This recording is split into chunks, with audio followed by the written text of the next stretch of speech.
Hayish, amakhaza ngiyawavuma kushaya ube enye into manje. Bafethu in grand niyaphila umasikale lo ne. No ngithi lapha ake zame ukucacisa ezinye izinto singagcini sezonakala kakhulu. Ngibonile abantu abaningi besilandela kakhulu on social media, Facebook, TikTok nazo zonke inkundla zokuxhumana. On Friday besehla siza ke eThekwini. Isizathu sokuthi size eThekwini kahlahle besiphuthuma ekhaya noPheni samba futhi ke nomfowethu omdala uJakalasi njengoba sazi ukuthi ekhaya kushoniwe Sunday, which is namhlanje bekufanele engabe sikhona siyafihla sifihla udadewethu. Unfortunately sagcina singafikanga ngesimo sokuthi sivalelekile between iMontos neFenleham bekune snow ebesinzima. Then ukuphuma kwethu eGoli siza ngapha eKZN izulu eGoli belibalele nakuba bekushiwo kwathiwa izulu ngeke libe lihle, kodwa ayikho into besizoyenza ngoba bekushonile. Uma ukuthi bekuzoba worse ngalendlela bona bebecabanga ngayo, bekufanele imigwaqo beyivala ukukhombisa ukuthi ngampela they were aware ukuthi kuzoba nesnow kanje. So uma sesisengxakini sekuvela igama lokuthi anibonanga yini endabeni ukuthi kuzoba nesnow. No, uma kuzoba nengozi umgwaqo uyavala, bekufanele imigwaqo ivalwe. But ke imigwaqo nje wathi ivulike kusho ukuthi bekuzohambeka, nabo futhi bebenethemba ukuthi kuzohambeka. Nangaphela ke sahamba sitheke madlula nje iMontrose saqala ke isnow. Number 1 isnow ke thina hayi asisazi nje kakhulu eNingizimu Afrika. Awu sasijabulela sibona isnow. Kanti kuseza iNkuzimalanga kwagcina ke imoto singakwazanga ukuhamba Friday kwabona ukuthi asisaqhubeki kwahlwa mawuvuka Saturday, which is yesterday izolo. Asithi siyavuka imoto eziningi zimbozekile ngoba besilele zimbozekile akusenzeki lutho. Lapho ke siqale khona ukuthi hayibo nayi lento iba serious. Masiphuma ke siya emotweni zabantu siba check ukuthi ke ngabe ke bayaphila yini. Samba ngeenyawo ngazi icathula kodwa kufana nokuthi masuhambe ice ziyafreeza. Samba naye ke uPheni silekelela abantu. Kukhona nanamasulumane ke lapha out wona yazi ke lento etshela abantu ukuthi no abangene emotweni. Masiphuma ke samba sicheck abantu ukuthi bayaphila yini. Njengoba nibona uPheni hambe check abantu ukuthi ngabe bayaphila yini. I think that is where amakhaza emngene kakhulu lapho. Nakhona futhi amakhaza angengeni semthamo, ugule semthamo ayangena nje ahlale ngaphakathi. Yabo saphinda lapho kwaphoqeleka ukuthi ke makuyoshona ilanga indlala iyasho. Basitshela ukuthi ke abantu bakhona ngakuleya ndawo kukhona ukudla la kuthengwa khona. Ukusuka lapho sikhona uma uhamba ngenyawo almost 2 hours yabo. Ngahamba ngofuna ukudla. Mangifuna ukudla ngimfonela isendleleni uthi hey njami ngiyakuthola ukudla ngihlangabeza. Mengihlangabeza uyaqhamuka excited futhi nakhona. Kanti la akazogula khona we amakhaza azombamba khona. Then intatha lasibone khona ngathi kuyavuleleka kuyaqala ukuhamba. Nje sibonile ubaba uMsweli besuka koBeckville bezanene baze bofika nangakhona la sikhona. Masamba ke sehla ke sesimfakile ke emotweni alaleka short hayi no uyagodola. Kunganakwa ke ngoba neheater ikhona akunankinga. Angene kalale ngemuva kuheater sivulela iheater. Hayi masifika ke lokhuzaneni egarage hayi no umuntu uthule ubanda ngalendlela ke isimanga.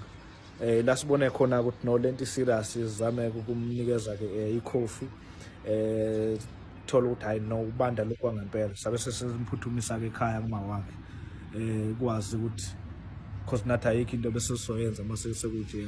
Kodwa ke uPheni uyaphila ukuthi nje ugodole kakhulu. So Rama zakhona athi ushonile hayi asazi awekho bafuthu kodwa niyaphila. It's just that ugodolile and akekho right. Yeah, siyabonga. Bathi lo muntu omdala. Khona abantu abadala la. Abantu abangadlile khona umuntu omdala ohlele emotweni athi cima imoto yami mhlawumbe icime ngabo 8. Ugodola ibhadi lo muntu omdala. Wafu umuntu ebulawa amakhaza namhlanje lapha kade sibheke khona. Uhamba nobani? Bese ngivale iwindi lami ngishile phansi. Hish. Ibala nawe ngazakubamba. Ulungile ukubona ngayo. Sawa mama washuki. Hey. Yo. Amodana. Zibuka le wadista. Takhini. Bona abantu abadala la. Sanibonani, welcome back to my channel, welcome back to Mkosini Philile. Ngiyabonga kakhulu guys for coming. Thank you very much ukuthi utune into the video. Thank you so much you guys. So yeah man, you guys kule video ngizothanda ukuthi sikhulume ke ngoPenny Ntuli yet again njengoba ngimboneke laphana trender on Twitter na Facebook ukukhulunywa ukuthi usewangena esibhedlela uPenny Ntuli ke emva kokuthi angene ngamakhaza. Ngiyacabanga bakhuluma hypothermia or hypothermia, something like that you guys. I think usuke ungene ngamakhaza. Sibonile laphana njalo ngiye nga-upload ama video ngithi mina ke uPenny Ntuli nabanye ngathi basitake laphana ku snow you guys bebesendleleni belibhekise kube KZN kuthiwa ke bekushoniwe, so behamba nomfowabo something like that, maybe say close a family friend or something like that you guys ke kodwa basitaka ke laphana njengoba ke baningi abantu bahamba ngezimoto akade bevalelekile laphana isnow kungahambeki. So beposta ke laphana epostile na ikhala ngosizo. Sibonile ama video kaPenny Ntuli ngizophinda ngwabuyisela on my screen belokhu bekhala ngosizo ezowazi wabiza uArriva Love ethi ankosi yami kanti nikuphi you guys, nisaphi imali le khokhwa ngabantu bekhokhela ama toll gate ngoba yona imali emeli nisebenzise ukusiza ke ama motorists something like that. Yona nto bekhala ngayo Penny Ntuli. So sengizwa manje ke kuthiwa ke ungathi useyewangena usesibhedlela. I think uphathelene noku sorry guys nokungenwa ngamakhaza something like that. Ngaze ngazwelana naye bafethu. So asibone laphana kodwa khona udaba ebhale bethu umbiko wakamuva uthi uvuliwe ku N3 phakathi kweFan Rennes Pass neMontrose kudedela ke izimoto ezincane kuqala amaloli asamile kusadedela imoto ezincane kuqala. Yona update ade beyifakile laphana kayisolezwe kodwa udaba oluningi libona laphana on Twitter as uPenny Ntuli trender bekhuluma ngokuthi ke use wangenisa esibhedlela. Angifundile laphana ka-MDN News bebethe bona radio presenter Penny Ntuli reportedly fighting for her life after being stuck on the N3 for 2 nights due to heavy snowfall. She allegedly got hypothermia. So yeah, I think ivideo ngizoyifaka ekuqaleni ekabhudi lo wade noPenny Ntuli. Ngiyacabanga ukuthi umbonile laphana mayibuza ethi are you all okay ekuseni. I think bekusekuseni bebevuka mhlambe ezama ukuthi ukuthi abomakhelwane ngabe wonke umuntu usafe yini emotweni. So nguye lo bhudi ke manje ophoste le video engizoyifaka in the beginning echaza ukuthi laphana ngathi kuye kwaba namahebezi agijimile uPenny Ntuli akasekho abantu beqamba amanga something like that. Kanti iqiniso lona lithi ngathi ungene esibhedlela ngoba edinga ukwelashwanyana you guys ngoba engenwe ke ngamakhaza. I think uchazile ubhuti laphana ku video warabishana lawo ma claims ke ukuthi ke kuthiwa akasekho uPenny Ntuli something like that. So as trender izithi uadmitwe esibhedlela izindaba ngoba engenwe ikhaza kuthiwa ke hypothermia angazi bathe laphana Penny Ntuli's companion who had been stranded with her in their car on the N3 for 2 days due to heavy snowfall has confirmed that Penny is in very poor health. Uyazi noma ngangena amakhaza kwamina nje bengenwe amakhaza nginitshelile on the other video laphana ke ne voice yami bengekho ngathi ngiyakhanya bangithi nje ngenwe iflu and all that you guys. So imagine laba kade besitake laphana ku snow for 2 days 2 nights.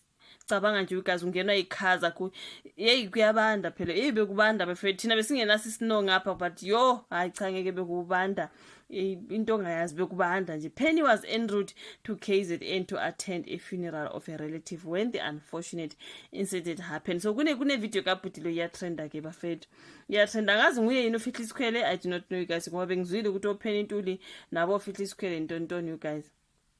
So uloke trend uPenny Ntuli kuthiwa ke useye wangena esibhedlela something like that. Penny Ntuli was rushed to hospital as she was one of the people who were stranded at the N3 and trapped at the snowfall.